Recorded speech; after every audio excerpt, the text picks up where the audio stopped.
वक्त हो गया है 24 घंटे 24 रिपोर्टर का। नमस्कार, मैं हूं आपके साथ शीरी। दिन की भागम भाग के बीच अगर आपसे देश दुनिया की बड़ी खबरें मिस हो गई हैं तो बेफिक्र रहिए। अगले 40 मिनट में बिना ब्रेक के फील्ड पर तैनात हमारे रिपोर्टर आपके लिए लेकर आ रहे हैं 24 घंटे की हर बड़ी खबर। लेकिन सबसे पहले आज की सबसे बड़ी खबर। भारत बंद के दौरान बड़ा हादसा टला। स्कूली बच्चों से भरी बस आग लगने से बची।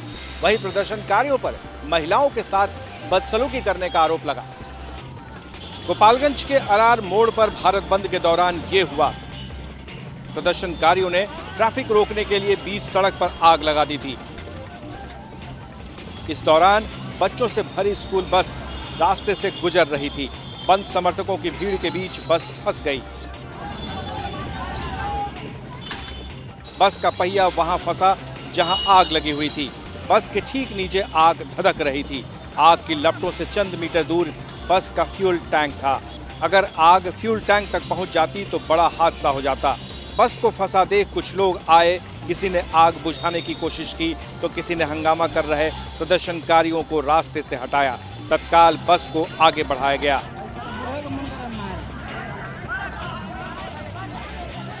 बंद के दौरान बच्चों को लेकर लौट रही महिलाओं और अभिभावकों के साथ ही बंद समर्थकों ने बदसलूकी की। घटना का वीडियो सामने आने के बाद एसपी ने आंदोलनकारियों के खिलाफ एफआईआर दर्ज करने का आदेश दिया है।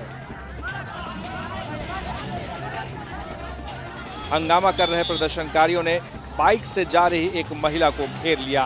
प्रदर्शनकारियों ने महिला से बदसलूकी की। जैसे तैसे बाइक सवार पुरुष और महिला प्रदर्शनकारियों के चंगुल से निकले। पुलिस वीडियो फुटेज के आधार पर उपद्रवियों के खिलाफ पहचान कर रही है। वहीं एसपी ने भी इनके खिलाफ में सख्त कार्रवाई के आदेश दिए हैं। SC/ST आरक्षण में कोटे के अंदर कोटा की व्यवस्था के खिलाफ आज भारत बंद का देश के कुछ हिस्सों में असर देखा गया। कहां कैसा रहा बंद, देखते हैं इससे जुड़ी कुछ खबरें। पुलिस वाले ठेले वाले पर डंडा बजा रहे हैं, लेकिन डंडा लग गया एसडीएम साहब को। फिर तो बवाल ही हो गया। एसडीएम साहब नाराज हो गए। ये तस्वीर पटना की है, जहां भारत बंद के दौरान प्रदर्शनकारियों को तितर बितर करने के लिए पुलिस ने लाठीचार्ज किया तो एसडीएम श्रीकांत खंडलेकर को भी पुलिस वाले की लाठी लग गई। मध्य प्रदेश के छतरपुर में भारत बंद के दौरान बवाल हो गया। प्रदर्शनकारियों ने खुली दुकानों पर धावा बोल दिया, दुकानों में तोड़फोड़ की और लूटने की कोशिश की। इस हंगामे के बीच पुलिस और प्रदर्शनकारियों के बीच झड़प हो गई। बिहार के आरा में भी भीम आर्मी के कार्यकर्ता रेलवे ट्रैक पर उतर आए। उन्होंने अप और डाउन लाइन को ब्लॉक कर दिया। बिहार के सहरसा में भी भीम आर्मी के कार्यकर्ताओं ने ट्रेन रोक दी। ये ट्रेन सुपौल से सहरसा आ रही थी। प्रदर्शनकारियों ने कुछ घंटों तक ट्रेन रोके रखी। आरक्षण पर सुप्रीम कोर्ट के फैसले पर दरभंगा में भीम आर्मी ने दिल्ली जाने वाली बिहार संपर्क क्रांति ट्रेन का चक्का जाम किया। इस दौरान केंद्र सरकार के खिलाफ नारेबाजी की गई। बिहार के हाजीपुर में प्रदर्शनकारियों ने पेड़ को उखाड़कर सड़क जाम कर दी। बाइक से आने जाने वाले लोगों से भी प्रदर्शनकारियों की झड़प हुई। नालंदा में भारत बंद समर्थकों और कुछ स्थानीय लोगों में झड़प हो गई। बिहार शरीफ के खंदक पर बस स्टैंड के पास बंद समर्थक और स्थानीय लोगों के बीच दोनों तरफ से पथराव हुआ।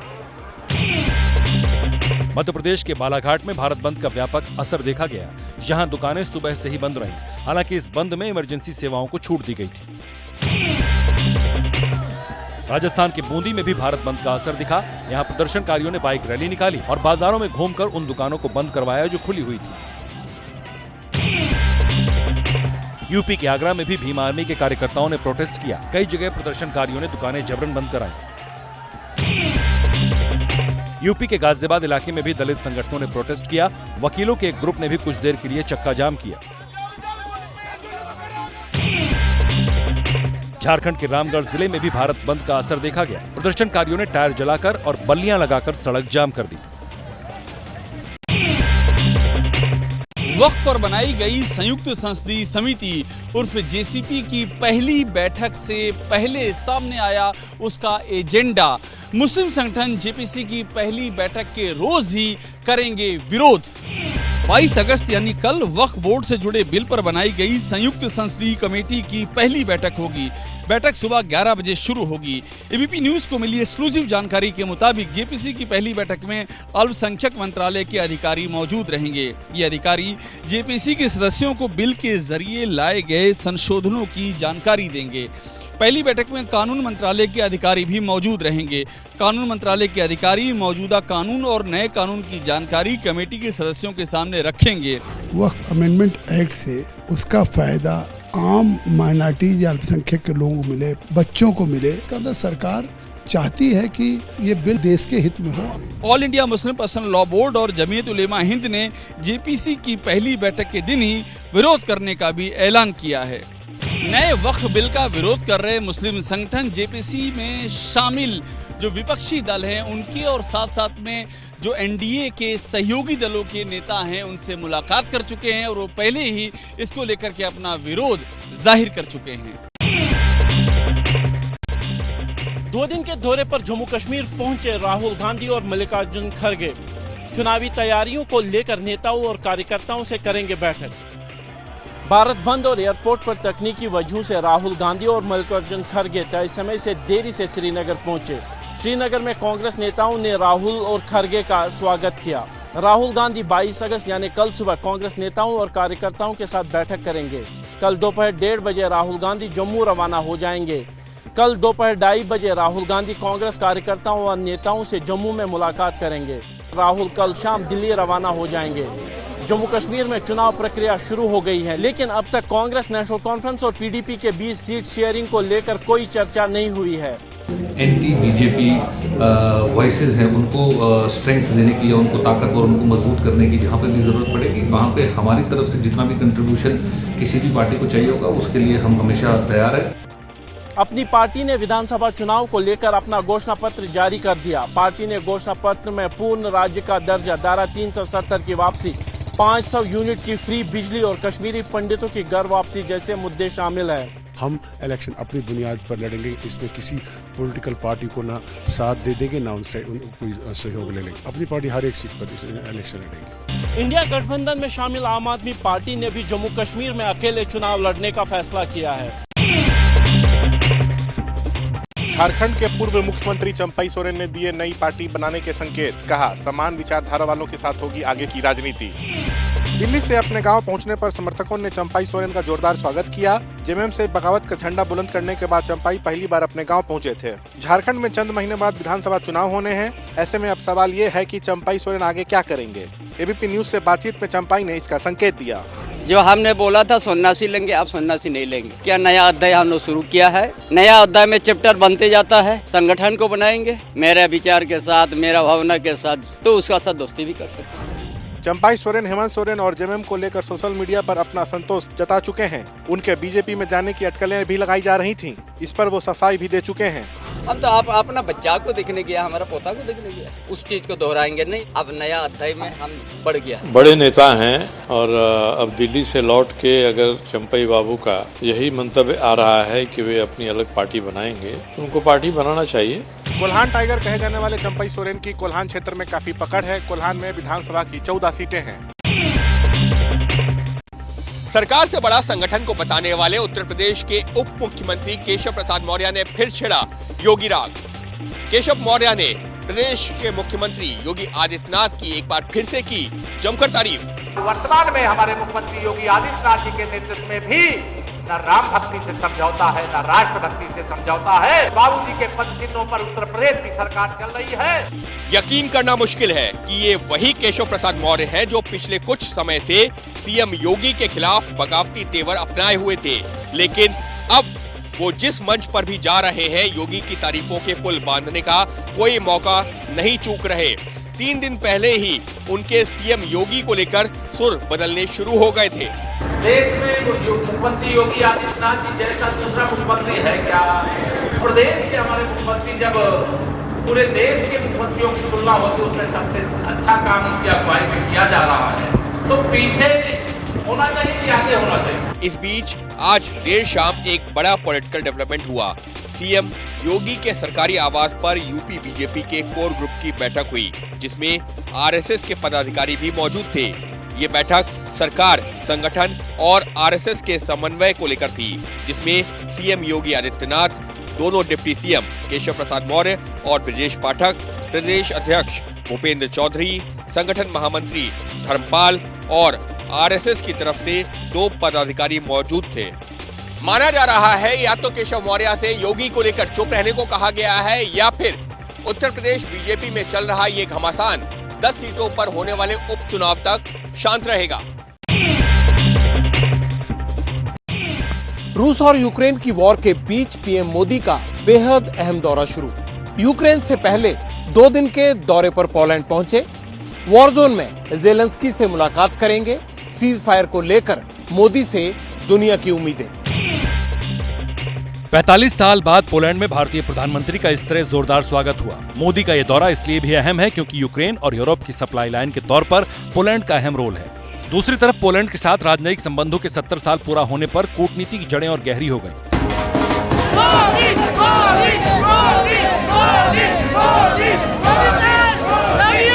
एयरपोर्ट पर सेरेमोनियल वेलकम के बाद मोदी ने वॉर्सो में जामनगर, मोंटे कसिनो और कोल्हापुर के महाराजाओं के स्मारकों का दौरा किया, उन्हें श्रद्धांजलि अर्पित की।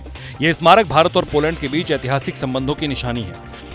महाराजा दिग्विजय सिंह ने दूसरे विश्व युद्ध के दौरान हजारों पोलिश शरणार्थियों, खासकर बच्चों को शरण दी थी। लेकिन इस सब के बीच दुनिया मोदी के यूक्रेन दौरे का इंतजार कर रही है। मोदी ये साफ कह चुके हैं कि वो शांति से जंग के समाधान पर राष्ट्रपति ज़ेलेंस्की के साथ अपने विचार साझा करने के लिए उत्सुक हैं। 2.5 साल से कई देश रूस यूक्रेन के बीच शांति कायम करने की कोशिशें कर रहे हैं। तुर्की दोनों देशों को बातचीत की टेबल पर बुलाता है, लेकिन जंग खत्म नहीं हुई। रूस की जमीन पर यूक्रेनी हमले के बाद हालात बेहद गंभीर हो चुके हैं। पुतिन ने कल कह दिया था कि ज़ेलेंस्की को इस हमले की कीमत चुकानी पड़ेगी। इन हालात में दोनों देशों को किसी कॉमन ग्राउंड पर लाना किसी चमत्कार से कम नहीं होगा। जंग शुरू होने के बाद यूक्रेन का रूस पर अब तक का सबसे बड़ा हमला। रूस का आरोप, यूक्रेन ने इस बार मॉस्को पर किया ड्रोन अटैक। कुर्स्क पे हमले की स्पीड अभी थमी नहीं थी कि यूक्रेन ने पुतिन के सिंहासन को चुनौती दे दी। रूस की तरफ से दावा किया गया है कि अब यूक्रेन ने रूस की राजधानी पर अटैक किया। मॉस्को के मेयर सरगोई सोबियानिन के मुताबिक कम से कम 10 यूएवी को मॉस्को की तरफ भेजा गया था। ये दुश्मन का बहुत बड़ा हमला था, लेकिन जैसे ही ये ड्रोन शहर के पास आए, इन सभी को मार गिराया गया। हालांकि दूसरी तरफ ड्रोन अटैक को लेकर रूसी डिफेंस मिनिस्ट्री का एक और वर्जन सामने आया। कहा गया कि यूक्रेन की तरफ 45 ड्रोन भेजे गए थे, जिनमें से 11 मॉस्को की तरफ टारगेट किए गए, जबकि 23 को ब्राइस्क, 6 ड्रोन बेलगोरोद और 3 कालुगा इलाके की तरफ गए। रूस का कहना है कि यूक्रेन की साजिश को नाकाम कर दिया गया। यूक्रेन ने मॉस्को पर ड्रोन्स को लेकर कोई जवाब नहीं दिया, लेकिन इतना जरूर बताया कि रूस की तरफ से Iskander missile, air launched missile attack drones वाला अटैक हुआ। ये भी कहा गया कि रूस के 51 एयर टारगेट्स को नष्ट कर दिया गया। इसके अलावा रूस के 16 ड्रोन्स भी मार गिराए गए। इस बीच रूस ने आरोप लगाया कि कुर्स्क पर हमले की प्लानिंग में अमेरिका के साथ ब्रिटेन और पोलैंड का हाथ है। इन देशों के हथियारों की वजह से यूक्रेन ने रूस की जमीन पर कदम रखा। यूक्रेन की ऑफेंसिव स्ट्रेटजी पर प्रेसिडेंट जो बाइडेन ने रिएक्ट किया। अमेरिकी राष्ट्रपति ने कहा कि 3 साल बाद भी यूक्रेन आजाद है, हम रूस के सामने झुकेंगे नहीं।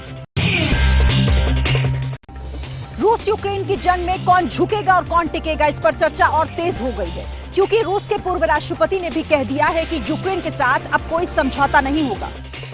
दिमित्री मेदवेदेव का ये बयान सामने आया ही था कि इसी बीच रूस के ताबड़तोड़ हमले सामने आने लगे। खासकर कुर्स्क इलाके को लेकर भीषण संग्राम दिखाई दिया। रूस का दावा है कि 24 घंटे यूक्रेन के 4400 सैनिक मारे जा चुके हैं। उसके 400 आर्म्ड व्हीकल बर्बाद कर दिए गए। इनमें 300 जवान कुर्स्क में मारे गए। इस दौरान रूस ने आरोप लगाया कि उसके सिस्टम पर साइबर अटैक हुआ, इसीलिए कई सोशल साइट्स नहीं चली। लेकिन शाम होते होते बम बारूद के कॉकटेल वाले वीडियो अपलोड होते चले गए। दूसरी तरफ रूसी सिक्योरिटी काउंसिल के डिप्टी चीफ मेदवेदेव ने क्लियर कर दिया है कि जब तक यूक्रेन की संपूर्ण हार नहीं हो जाती, उसकी लीडरशिप के साथ एंगेज होने का सवाल पैदा नहीं होगा। मेदवेदेव ने कहा है कि यूक्रेन की सच्चाई अब सबको समझ आ रही है। एक अपडेट ये भी आया कि रूस ने अब डोनेट्स्क में अपना शिकंजा और मजबूत कर लिया है। दावा किया गया कि पोक्रोव्स्क के जेलाने इलाके पर पूरी तरह रूस का नियंत्रण है। इधर यूक्रेन ने दावा किया कि उसने रूस के रोस्तोव में रूस की S-300 anti aircraft missile system unit को बर्बाद कर दिया। ये वही इलाका है जहां पिछले 3 दिनों से ऑयल डिपो में आग लगी हुई है। रूस यूक्रेन जंग में 6 लाख से ज्यादा रूसी सैनिकों की मौत हुई। यूक्रेनी वेबसाइट कीव इंडिपेंडेंट के मुताबिक यूक्रेनी सेना के जनरल स्टाफ ने बताया कि 24 फरवरी 2022 को यूक्रेन पर हमले के बाद से 6,03,000 से ज्यादा रूसी सैनिक अपनी जान गंवा चुके हैं। जंग के बीच एक बड़ा अपडेट भी सामने आया है। ब्लूमबर्ग ने यह दावा किया है कि यूक्रेन की आर्मी को अब हथियारों की कमी पड़ने लगी है। नाटो मुल्क उन तक हथियार नहीं पहुंचा पा रहे हैं। क्या अमेरिका ने अपनी न्यूक्लियर स्ट्रैटेजी में बदलाव किया है? रिपोर्ट्स के मुताबिक अमेरिका ने रूस से अपना फोकस अब चीन की ओर शिफ्ट कर दिया है। ये सारी बातें इसलिए हो रही हैं क्योंकि रूस और यूक्रेन की जंग के बीच बार बार न्यूक्लियर वॉरफेयर के इस्तेमाल वाले बयान सामने आ रहे हैं। चौंकाने वाली बात यह है कि चीन भी रूस के साथ इस वॉर रिटोरिक्स में शामिल हो चुका है। 3 दिन पहले ही चीन का बयान सामने आया था जिसमें कहा था कि दुनिया को सबसे बड़ा खतरा अमेरिका की न्यूक्लियर पॉलिसी से है। अब खबर आ रही है कि अमेरिकी राष्ट्रपति ने चीनी खतरे को देखते हुए अपनी परमाणु रणनीति में बदलाव किया है। न्यूयॉर्क टाइम्स ने यह खुलासा अमेरिकी अधिकारियों के हवाले से किया है।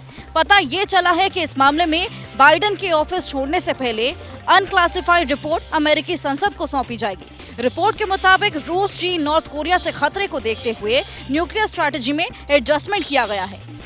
इस रिपोर्ट को लेकर जानकारी तब सामने आई है जब चीन ने एंटीमनी मेटल्स के एक्सपोर्ट को कंट्रोल किया। एंटीमनी मेटल्स का इस्तेमाल यूएस मिलिट्री करती है और ये न्यूक्लियर हथियार बनाने के काम भी आता है।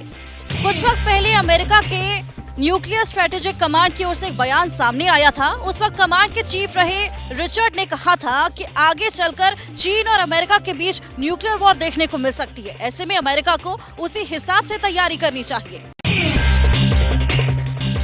इजराइल पर हिजबुल्लाह का इस साल का सबसे बड़ा हमला। उत्तरी इजराइल में एक साथ दर्जनों रॉकेट दागे। कुछ दिन पहले ही अपने मिसाइल डिपो की तस्वीर पूरी दुनिया को दिखाई थी। सोशल मीडिया पर दावा किया जा रहा है कि लेबनान की जमीन से एक साथ इसी तरह एक के बाद एक 115 रॉकेट उत्तरी इजराइल की तरफ दागे गए। हालांकि इजराइल का दावा है कि 50 रॉकेट फायर किए गए। टाइम्स ऑफ इजराइल के मुताबिक ये अटैक गोलन हाइट्स के इलाके की तरफ किया गया। हिजबुल्लाह ने हमले की जिम्मेदारी लेते हुए कहा कि उसने इजराइल के सैन्य अड्डों को निशाना बनाया है। जानकारी के मुताबिक हिजबुल्लाह ने हमले के लिए कैट्यूशा रॉकेट का इस्तेमाल किया था और ये रॉकेट सनोबर बेस और हदाब यारोन मिलिट्री कमांड सेंटर्स को टारगेट करके दागे गए थे। हमले की बात इजराइल डिफेंस फोर्स ने भी मानी, लेकिन उनका कहना था कि कई रॉकेट्स को बीच में ही आयरन डोम ने रोक लिया और जो गिरे भी वो खुले इलाके में गिरे। इजरायली मीडिया की रिपोर्ट कहती है कि हिजबुल्लाह के हमले में एक शख्स की मौत हो गई जबकि 19 लोग घायल हो गए। इसके बाद इजराइल ने लेबनान के भीतर उन इलाकों पर जवाबी हमला भी किया जहां से ये रॉकेट दागे गए थे। सिदोन इलाके में कार को इजरायली ड्रोन ने निशाना बनाया। चारों तरफ धुएं के बादल छा गए। इजराइल ने दावा किया है कि उसने 24 घंटे के भीतर हिजबुल्लाह के 2 टॉप कमांडर को ढेर कर दिया है। हुसैन अली के बाद खलील अल मेगदा को भी ड्रोन स्ट्राइक में मार गिराने की बात कही जा रही है। इजराइल के मिलिट्री ऑपरेशन के खिलाफ अमेरिका में प्रदर्शन हुआ है। डेमोक्रेटिक पार्टी के नेशनल कन्वेंशन के दौरान जमकर हल्ला हंगामा हुआ। प्रदर्शनकारियों को दौड़ा दौड़ा कर सड़क पर पुलिस ने पीटा। जिस वक्त गाजा में इजराइल की सेना हमास के खिलाफ ऑपरेशन 7 अक्टूबर चला रही है, जब एक एक लड़ाके को बिल से खोदकर मारने का दावा हो रहा है, ऑटोमेटिक वेपन्स और टैंक के साथ चढ़ाई की तस्वीरें जारी की जा रही हैं, तब गाजा से करीब 10,000 किलोमीटर दूर शिकागो में फिलिस्तीन के सपोर्ट में लोगों ने रैली निकाली। नोट करने वाली बात तो यह है कि शिकागो में ही कमला हैरिस के नॉमिनेशन पर डेमोक्रेट्स मुहर लगाने के लिए इकट्ठा हुए। इसी बीच के सामने सैकड़ों प्रदर्शनकारी जमा होने लगे, इजरायली कॉन्सुलेट की तरफ बढ़ने लगे। पोस्टर, बैनर और फिलिस्तीन के झंडे को लेकर गाजा में इजरायली एक्शन का विरोध किया जाने लगा। हालांकि थोड़ी देर के बाद यह प्रदर्शन आउट ऑफ कंट्रोल होने लगा। प्रदर्शनकारियों ने पुलिस वाली बैरिकेडिंग तोड़कर इजरायली दूतावास में दाखिल होने की कोशिश की तो पुलिस हरकत में आई, फोर्स का इस्तेमाल किया। लोगों को दौड़ा दौड़ा कर पीटा गया। कई लोग कह रहे हैं कि प्रदर्शन को दबाने के लिए पुलिस ने ब्रूटल फोर्स का इस्तेमाल किया। बाद में कई लोगों को गिरफ्तार भी किया गया। आरोप यह है कि पुलिस ने इस दौरान मीडिया वालों से भी बदसलूकी की। कहा जा रहा है कि कन्वेंशन के आयोजकों और शिकागो सिटी गवर्नमेंट को पहले से ही इस अनरेस्ट का अंदाजा था, इसीलिए anti riot force, city police के साथ ही सीक्रेट सर्विस एजेंट्स भी मौके पर तैनात किए गए थे। वियतनाम वॉर के खिलाफ 1968 में भी डेमोक्रेटिक पार्टी के कन्वेंशन के दौरान जमकर हल्ला हंगामा हुआ था और तब यह प्रदर्शन बहुत ज्यादा हिंसक हो गया था। 600 लोगों की तब गिरफ्तारी हुई थी। इजराइल से जंग को लेकर ईरान ने बदला फ्रंट। कहा इजराइल को सजा तो मिलेगी लेकिन अभी इंतजार करना होगा। 22 से 24 अगस्त तक करेगा लाइव फायर एक्सरसाइज। कुछ दिन पहले ईरान ने शान से अपनी अंडरग्राउंड मिसाइल सिटी का वीडियो जारी किया था। तब कहा जा रहा था कि ईरान किसी भी वक्त हमले को तैयार है। कुछ रिपोर्ट्स में कहा गया कि ईरान ने अपने ईस्टर्न जोन के लिए अलर्ट जारी कर दिया है, लेकिन इस बीच ईरानी सेना की टॉप कमांड यूनिट IRGC यानी इस्लामिक रेवोल्यूशनरी गार्ड कॉर्प्स ने अपने हालात दुनिया के सामने रख दिए।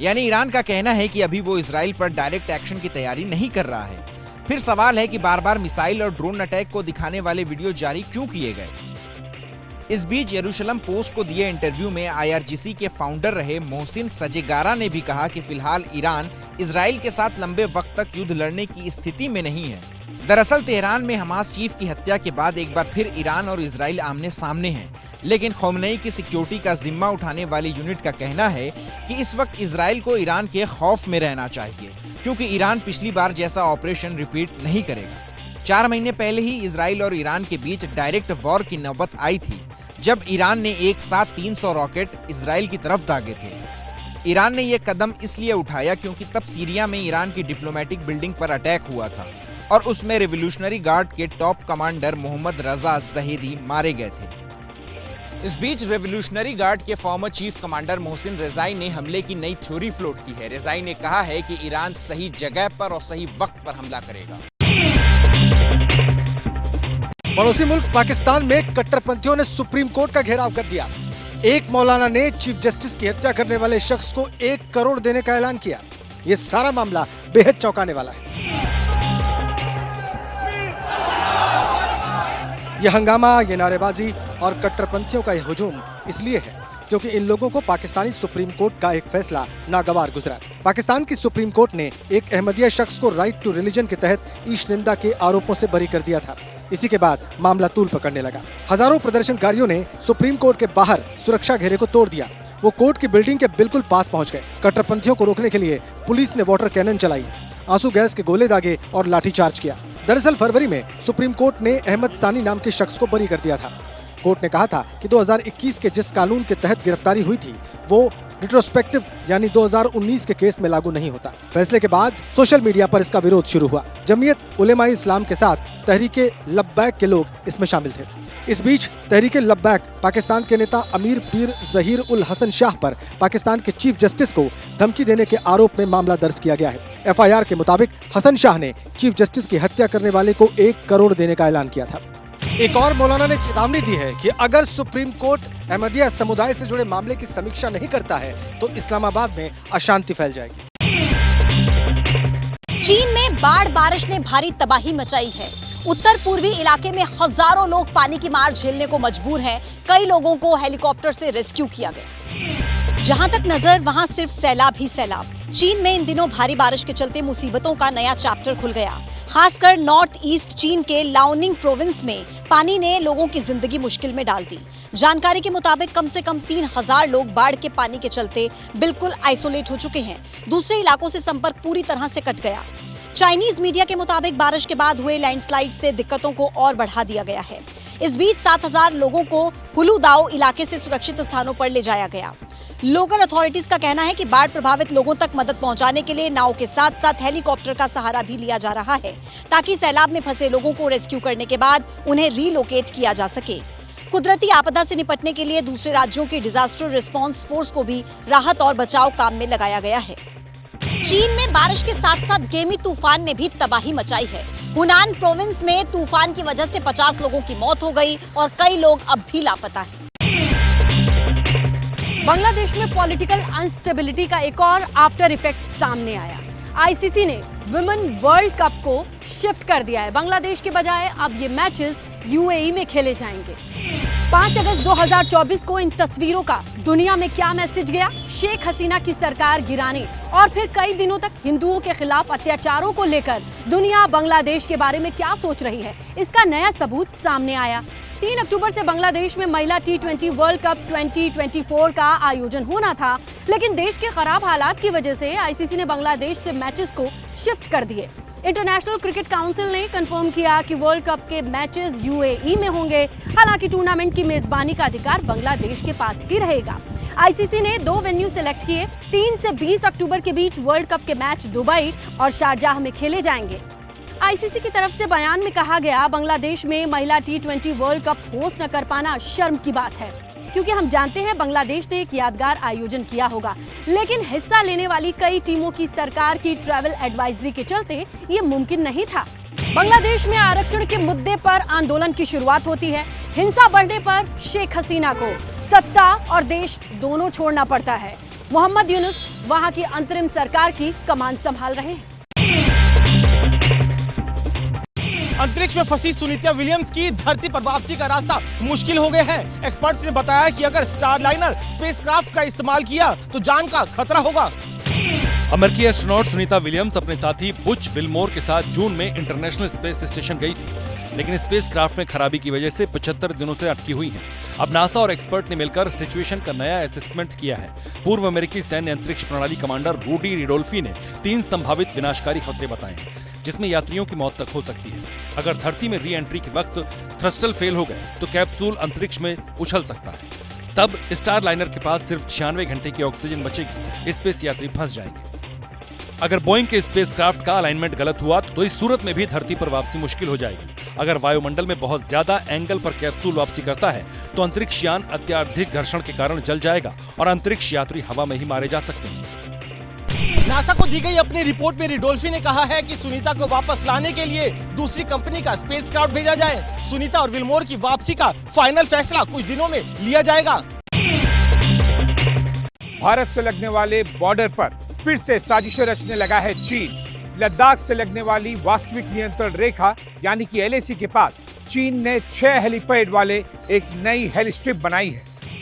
ये सरहद पर चीन की साजिशों के नए सबूत हैं। इन नई सैटेलाइट तस्वीरों से खुलासा हुआ है कि चीन LAC के पास हेली स्ट्रिप बना चुका है। ये 6 हेलीपैड वाली हेली स्ट्रिप है और जिस जगह पर हेली स्ट्रिप बनाई गई है वो वेस्टर्न तिब्बत में मौजूद है। लद्दाख के डेमचौक से इन हेली स्ट्रिप्स की दूरी 100 मील है, जिसकी वजह से खतरा और भी ज्यादा बढ़ जाता है। फिलहाल भारत सरकार की तरफ से इस मुद्दे पर कोई जवाब नहीं आया है। चीन LAC के पास लगातार अपनी सेना की मौजूदगी बढ़ा रहा है। हाल ही में सैटेलाइट तस्वीरों से पता चला था कि चीन ने लद्दाख के पैंगोंग सो झील के पास 400 मीटर लंबा पुल बना दिया है। अमरनाथ का होश उड़ा देने वाला हिट एंड रन का मामला निकला घरेलू झगड़ा। बेटे ने अपने पिता और पत्नी सहित परिवार के सदस्यों पर चढ़ा दी कार। कल हुई इस सनसनीखेज वारदात के वीडियो ने सबके होश उड़ा दिए। पहले ये हिट एंड रन का मामला लग रहा था, लेकिन अब जब इसकी सच्चाई पता चली तो वो और भी चौंकाने वाली है। काले रंग की जिस SUV कार ने पहले सफेद रंग की फॉर्च्यूनर कार से बाहर निकले लोगों को कुचला और फिर राहगीरों पर कहर बनकर टूटी, उसे बदलापुर निवासी सतीश शर्मा चला रहा था। जबकि सफेद फॉर्च्यूनर कार में उसके पिता बिंदेश्वर शर्मा अपने बहू, पोते और परिवार के अन्य सदस्यों को मुंबई के कोलाबा स्थित अपने घर ले जा रहे थे। बताया जा रहा है कि घर में झगड़ा हो रहा था और सतीश शर्मा को ये पसंद नहीं आया कि उसके पिता परिवार सहित कोलाबा जा रहे हैं। इसीलिए गुस्से में उसने अपने परिवार की कार का पीछा किया और कल्याण बदलापुर स्टेट हाईवे पर ऐसा कहर बरपाया। इस वारदात में 5 लोग बुरी तरह जख्मी हो गए, जिनका अस्पताल में इलाज चल रहा है। अमरनाथ पुलिस ने आरोपी सतीश शर्मा को गिरफ्तार कर लिया है। छोटी सी लापरवाही किसी बड़े हादसे का सबब बन सकती है, ऐसा ही कुछ आंध्र प्रदेश के अनंतपुर में हुआ, जिसका वीडियो अब वायरल है। सड़क किनारे एक शख्स ने बीड़ी जलाई और माचिस की जलती हुई तीली नीचे गिरा दी। अचानक वहां पर आग धधक उठा। दोनों ने किसी तरह भागकर अपनी जान बचाई। ये वीडियो आंध्र प्रदेश के अनंतपुर जिले के कल्याण दुर्ग का है, जहां एक बाइक वाले ने पेट्रोल पंप से प्लास्टिक के डब्बे में पेट्रोल लिया। बाइक सड़क किनारे खड़ी की, पेट्रोल लीक हो गया और सड़क किनारे गिरने लगा। स्कूटर वाले ने पेट्रोल गिरता देख लिया था, लेकिन वो अपनी स्कूटर लेकर चलता बना। वहां जो 2 शख्स खड़े थे उनमें से एक ने भी देख लिया कि सड़क किनारे पेट्रोल बह रहा है, लेकिन इससे पहले कि वो कुछ समझ पाता, उसके बगल में खड़े शख्स ने बीड़ी जलाकर माचिस की जलती हुई तीली सड़क पर फेंक दी, जिससे अचानक आग भड़क उठा। दोनों ने किसी तरह भागकर जान बचाई। दूसरे शख्स ने जान पर खेलकर अपनी मोटरसाइकिल ही बचा ली। आमतौर पे बोतल में पेट्रोल देने की मनाही है, लेकिन इसका पालन नहीं किया गया, जिससे एक बड़ा हादसा हो गया। बदलापुर में हंगामा करने वालों पर FIR। आरोपी को कोर्ट ने 26 अगस्त तक पुलिस कस्टडी में भेजा। शहर में सुरक्षा चाक चौबंद।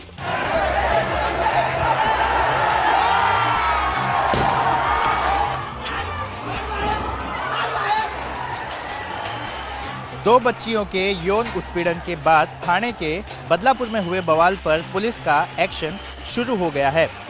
पुलिस ने हंगामा और तोड़फोड़ करने वाले 300 से ज्यादा लोगों के खिलाफ एफआईआर दर्ज की है। पुलिस ने सरकारी काम में बाधा डालने, पत्थरबाजी और दंगा फैलाने के प्रयास जैसे गंभीर आरोपों में ये मामले दर्ज किए हैं। इस मामले में 40 से ज्यादा लोगों को गिरफ्तार भी किया गया है। यौन उत्पीड़न के आरोपी अक्षय शिंदे को आज कोर्ट में पेश किया गया। कोर्ट ने आरोपी को 26 अगस्त तक पुलिस कस्टडी में भेज दिया। कल्याण सेशन कोर्ट के वकीलों ने कहा कि वो आरोपी का केस नहीं लड़ेंगे। ऐसे आरोपी ये समाज में घूमने नहीं चाहिए। जब उसको 10 बजे कोर्ट में हाजिर किया गया, हमारे यहाँ के जितने भी वकील हैं उनमें से कोई भी वहाँ पे नहीं गया है। बदलापुर की घटना को लेकर बाल अधिकार आयोग भी एक्टिव है। आयोग ने कहा कि महिलाओं और बच्चों के खिलाफ अपराध रोकने के लिए क्राइम ब्रांच जैसी एजेंसी होनी चाहिए। स्पेशल सेपरेट स्ट्रक्चर महिलाओं के लिए, बच्चों के लिए होना ही। ये जो प्रस्ताव है वो होम मिनिस्ट्री को जाएगा। बदलापुर में फिलहाल चाक चौबंद सुरक्षा के बीच शांति है। शहर में इंटरनेट सर्विसेज बंद है। बदलापुर में बच्चियों से हुए यौन उत्पीड़न के खिलाफ महाराष्ट्र में सड़क पर उतरा विपक्ष। सीएम शिंदे ने कहा, बदलापुर बवाल के पीछे विपक्ष। बदलापुर में 2 बच्चियों के यौन उत्पीड़न के खिलाफ महाराष्ट्र में विपक्षी पार्टियां आज सड़क पर उतरी। कांग्रेस शरद पवार के नेतृत्व वाली एनसीपी और उद्धव गुट वाली शिवसेना ने सड़क पर उतरकर शिंदे सरकार को घेरा। मुंबई में मंत्रालय के सामने विधानसभा में विपक्ष के नेता विजय वडेट्टीवार और सांसद वर्षा गायकवाड़ प्रदर्शन करने पहुंचे। यहां पुलिस और कांग्रेस कार्यकर्ताओं की झड़प हो गई। उद्धव ठाकरे के नेतृत्व वाली शिवसेना ने आज मुंबई में कई जगहों पर प्रदर्शन किया। उद्धव गुट ने महिला सुरक्षा के मोर्चे पर शिंदे सरकार को घेरा। मिस्टर शिंदे से मेरा सवाल है मुख्यमंत्री से कि आपका बुलडोजर बदलापुर में क्यों नहीं गया? आप खुद क्यों नहीं गए? क्यों डरते हैं लोगों से आप? शरद पवार की गुटवाली एनसीपी ने बदलापुर की घटना के खिलाफ मुंबई में प्रदर्शन किया। प्रदर्शन में शामिल हुई सुप्रिया सुले ने कानून व्यवस्था के मुद्दे पर महायुति सरकार पर सवाल उठाए। महाराष्ट्र में क्राइम अगेंस्ट विमेन बढ़ता जा रहा है और इस राज्य के गृह मंत्री जो दिल्ली में ज्यादा और मुंबई में कम रहते हैं, उनको जवाब देना पड़ेगा। बदलापुर की घटना को लेकर शिंदे सरकार भी अलर्ट पर है। मौसम चुनाव का है, इसलिए सीएम शिंदे कह रहे हैं कि बदलापुर में हुए प्रोटेस्ट के पीछे विपक्ष था। या सगळ्या गाड्या भरून तिथे येऊन आंदोलन करते, सगळं त्याच्यामध्ये सीसी फुटेजमध्ये आहे। त्यांना हे जे आले होते ते लेक लाडकी मुख्यमंत्री माझी लाडकी बहीण योजना ते बोर्ड घेऊन आले होते। असे काय कुठे आंदोलन असतात का? ताबडतोब बोर्ड छापून आणतात। बदलापुर की घटना के बाद विपक्ष लगातार सीएम और डीसीएम का इस्तीफा मांग रहा है, तो वहीं महायुति के नेता विपक्ष पर लगातार लोगों को भड़काने का आरोप लगा रहे हैं। इस वक्त एक बड़ी खबर आ रही है। कोलकाता कांड में ममता सरकार ने बड़ा एक्शन लिया है। आरजी के अस्पताल के प्रिंसिपल सुहिता पॉल को हटा दिया गया है। वाइस प्रिंसिपल बुलबुल मुखर्जी को भी हटा दिया गया। चेस्ट डिपार्टमेंट के हेड अरुणाभ दत्ता भी हटाए गए हैं। ममता ने आंदोलनकारी डॉक्टर्स की मांगों को मान लिया है और ये बड़ा एक्शन लिया है। आरजी के हॉस्पिटल के principal, vice principal, chest department के हेड को भी हटा दिया गया। आंदोलनकारी डॉक्टर्स जो मांग कर रहे थे, उस पर भी ममता सरकार ने उन मांगों को मान लिया है और इस एक्शन से जुड़ा हुआ ये बड़ा अपडेट हम आपको दे रहे हैं ममता सरकार की तरफ से। कोलकाता रेप और मर्डर केस में पूर्व प्रिंसिपल संदीप घोष से क्या उगलवाना चाहती है सीबीआई की टीम? सीबीआई की टीम संदीप घोष से 6 दिन में 70 घंटे से भी ज्यादा की पूछताछ कर चुकी है। ऐसा लग रहा है कि आरजीकर मेडिकल कॉलेज के प्रिंसिपल संदीप घोष पर सीबीआई को शक गहरा रहा है। सीबीआई अब संदीप घोष की कार की जांच करने वाली है। उनकी कार को कोलकाता में सीबीआई दफ्तर लाया गया है। इस कार को संदीप घोष ने आरजीकर अस्पताल का प्रिंसिपल रहते हुए इस्तेमाल किया। इस बीच संदीप घोष से लगातार 6ठे दिन सीबीआई दफ्तर में पूछताछ हुई। इससे पहले सीबीआई संदीप घोष से 5 दिनों में करीब 64 घंटे पूछताछ कर चुकी है। कुल मिलाकर अब तक उनसे 70 घंटे से भी ज्यादा समय तक पूछताछ हो चुकी है। सीबीआई सूत्रों से यह भी पता चला है कि जांच में एएसआई अनूप दत्ता की भूमिका संदिग्ध मानी जा रही है। सीबीआई सूत्रों के मुताबिक आरोपी संजय राय और एएसआई अनूप दत्ता में दोस्ती थी। एएसआई अनूप दत्ता से सीबीआई ने 8 घंटे तक पूछताछ की। कोलकाता कांड में आरोपी संजय राय के साथ एएसआई अनूप दत्ता की एक तस्वीर सामने आई है, जिसमें दत्ता काली टी शर्ट में नजर आ रहा है। यही अनूप दत्ता आरजीकर अस्पताल के पूर्व प्रिंसिपल संदीप घोष का भी दोस्त है। इन तीनों का कनेक्शन तलाशा जा रहा है। सीबीआई सूत्रों के मुताबिक सौरभ नाम के एक शख्स से भी पूछताछ की जा रही है। सौरभ वही शख्स है जिससे मुख्य आरोपी संजय राय वारदात से पहले अस्पताल में मिला था। सुप्रीम कोर्ट के आदेश पर कल यानी 22 अगस्त को सीबीआई को इस केस की स्टेटस रिपोर्ट को भी फाइल करना है। अब तक केस की जांच में क्या क्या पता चला, सीबीआई की टीम सुप्रीम कोर्ट में इसका खुलासा कर सकती है। कोलकाता में आज भी डॉक्टर के रेप और मर्डर के खिलाफ बड़े विरोध प्रदर्शन हुए। खेल से लेकर फिल्म जगत की कई दिग्गज हस्तियों ने प्रोटेस्ट में हिस्सा लिया। हाथों में तख्तियां, पोस्टर, बैनर और जुबान पर इंसाफ की मांग के नारे। कोलकाता की वारदात ने पश्चिम बंगाल में आम से खास सबको झकझोरा है।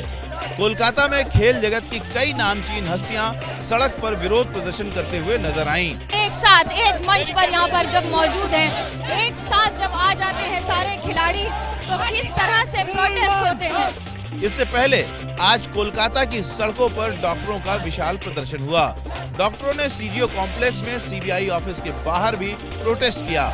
सीबीआई के दफ्तर सीजीओ कॉम्प्लेक्स के सामने जहां बहुत सारे डॉक्टर्स इकट्ठा हुए हैं, एकत्रित हुए हैं। यही नहीं, कोलकाता में मौला अली मोड़ से धर्मतल्ला तक बुद्धिजीवियों ने एक मार्च निकाला, जिसमें फिल्मकार विवेक अग्निहोत्री, बीजेपी नेता शुभेंदु अधिकारी और तापस राय शामिल हुए।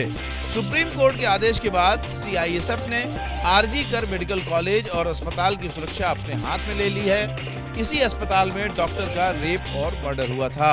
इस बीच केंद्रीय गृह मंत्रालय ने पश्चिम बंगाल के मुख्य सचिव को पत्र लिखकर महिला डॉक्टर के रेप और हत्या मामले में जवाब तलब किया है।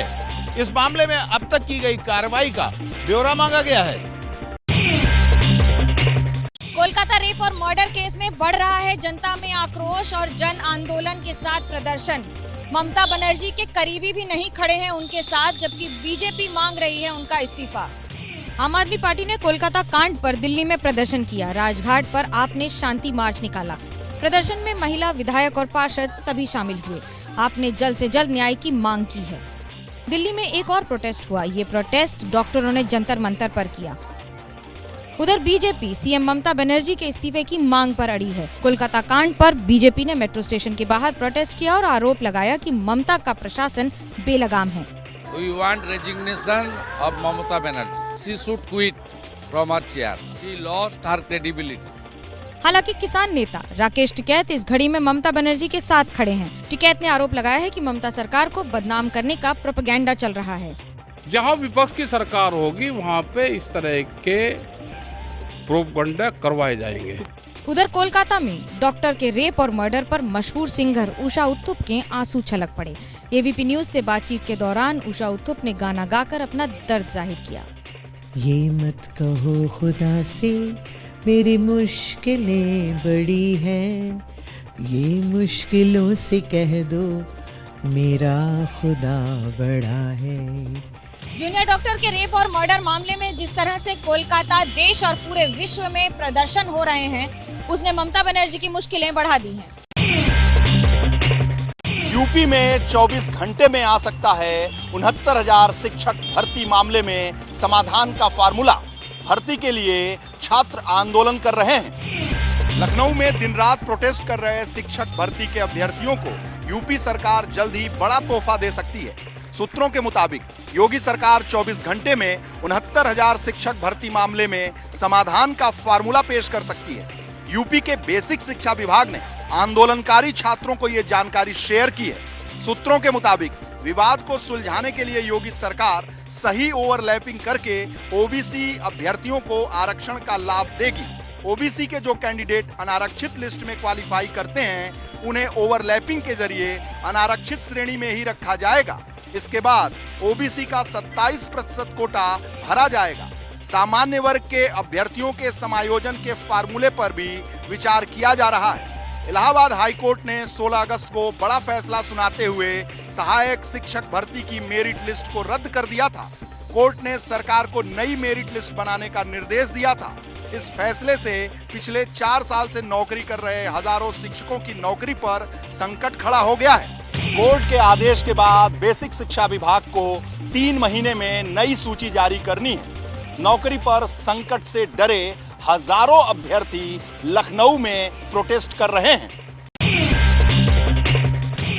सीट शेयरिंग को लेकर मुंबई में महाविकास आघाड़ी की बैठक हुई। 135 सीटें कांग्रेस लड़ना चाहती है, तो 24 अगस्त को बदलापुर मामले पर विपक्ष ने बंद का ऐलान किया है। सीट शेयरिंग पर चर्चा के लिए पहुंचे महाविकास आघाड़ी के नेता बदलापुर की घटना के विरोध में हाथ पर काली पट्टी बांधे हुए थे। एमबीए की बैठक में तय हुआ कि बदलापुर के घटना के खिलाफ 24 अगस्त को महाराष्ट्र बंद किया जाएगा। सरकार इन बातों को दबा रही है और इसलिए आने वाले 24 तारीख को महाराष्ट्र को बंद की आवाज हमने दी है। महाविकास आघाड़ी ने 24 तारीख को बंद का नारा दिया है। ये बंद इसीलिए है कि महाराष्ट्र में पिछले 10 साल में महिला और बालकों के विरोध में जो अत्याचार है उसमें दुगना तिगना बढ़ोतरी हुई है। बदलापुर की घटना ने एमवे की मीटिंग का एजेंडा बदल दिया। सीट शेयरिंग पर चर्चा अगली बैठक तक टल गई है, लेकिन कांग्रेस नेताओं ने सहयोगी दलों को बता दिया है कि वो 135 सीटों पर चुनाव लड़ना चाहती है। आमचा 135 जागेचा प्रस्ताव आहे, तुम्ही 25 काय म्हणता, पण ते म्हणजे प्रस्ताव असणं आणि त्यावर फायनल होणं। लोकसभा चुनाव प्रदर्शन के आधार पर कांग्रेस विधानसभा चुनाव में ज्यादा सीटें मांग रही है। वहीं उद्धव गुट भी 100 से ज्यादा सीटों पर लड़ने की बात कह रहा है। शरद पवार वाली एनसीपी 100 सीटों पर चुनाव लड़ने की तैयारी कर रही है। लोकसभा चुनाव में शानदार प्रदर्शन करने वाली एमवे के सामने सीट शेयरिंग को लेकर चुनौती बनी है। हरियाणा में विधानसभा चुनाव की सरगर्मी बढ़ी। दिल्ली में हुई हरियाणा कांग्रेस प्रदेश चुनाव समिति की बैठक। आला कमान पर छोड़ा उम्मीदवारों का फैसला। उम्मीदवारों के नाम पर चर्चा के लिए दिल्ली बैठक में भूपेंद्र सिंह हुड्डा, कुमारी सैलजा, रणदीप सुरजेवाला समेत हरियाणा कांग्रेस के तमाम दिग्गज मौजूद थे। बैठक के बहाने कांग्रेस दिग्गजों ने एकजुटता दिखाई। हरियाणा चुनाव समिति की पहली बैठक में उम्मीदवार तय करने के लिए पार्टी आलाकमान को अधिकृत करने का प्रस्ताव पास किया गया। पूर्ण डिसीजन वो था कि यहाँ जो कुछ भी कैंडिडेट के बारे में जो कुछ भी डिसीजन होंगे उसमें हाईकमांड को अल्टीमेट अथॉरिटी हम सब दे रहे हैं। हरियाणा में उम्मीदवार फाइनल करने के लिए कांग्रेस की स्क्रीनिंग कमेटी 30 अगस्त तक अपना काम खत्म कर लेगी। टिकट बंटवारे में राहुल गांधी के निर्देशों का पालन होगा। हर वर्ग को देंगे, महिलाओं को भी देंगे, युवाओं को भी देंगे, एक आधा बुजुर्ग भी होगा, हर वर्ग को मिलेगा। कुमारी सैलजा और रणदीप सिंह सुरजेवाला विधानसभा चुनाव लड़ने की बात कर रहे हैं। इशारों में दोनों दिग्गज सीएम पोस्ट की दावेदारी जता रहे हैं।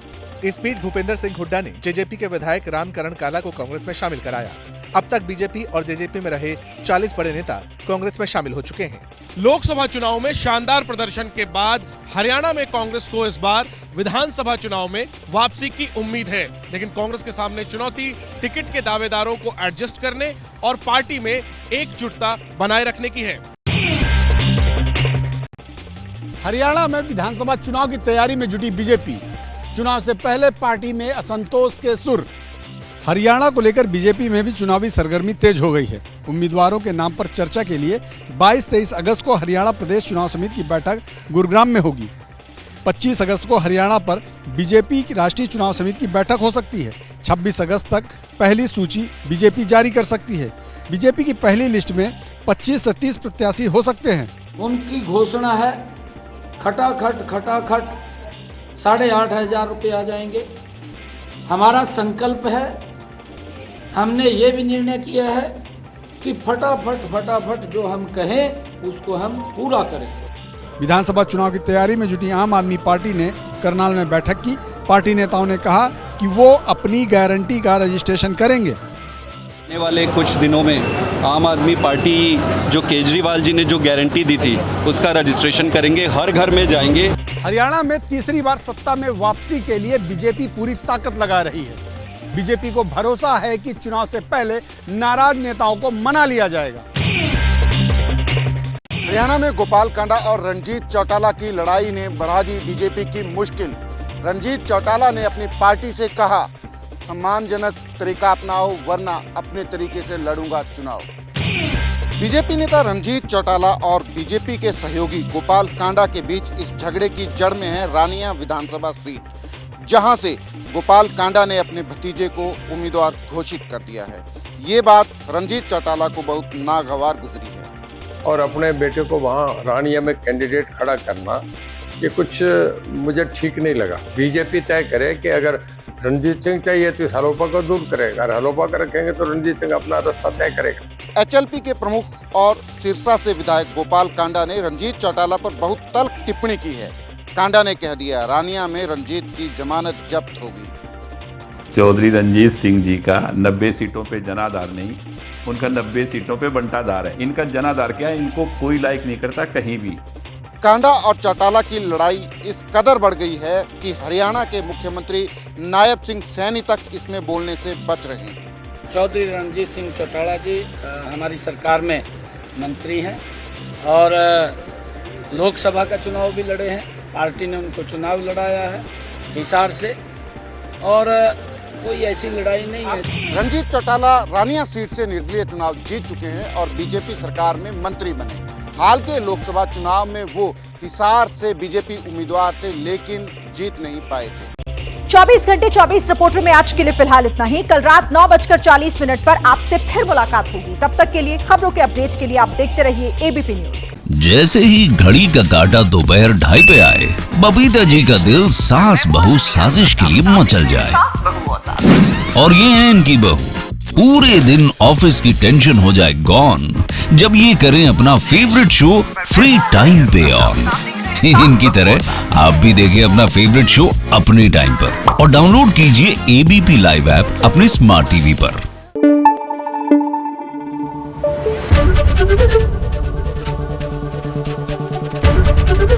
एबीपी न्यूज आपको रखे आगे।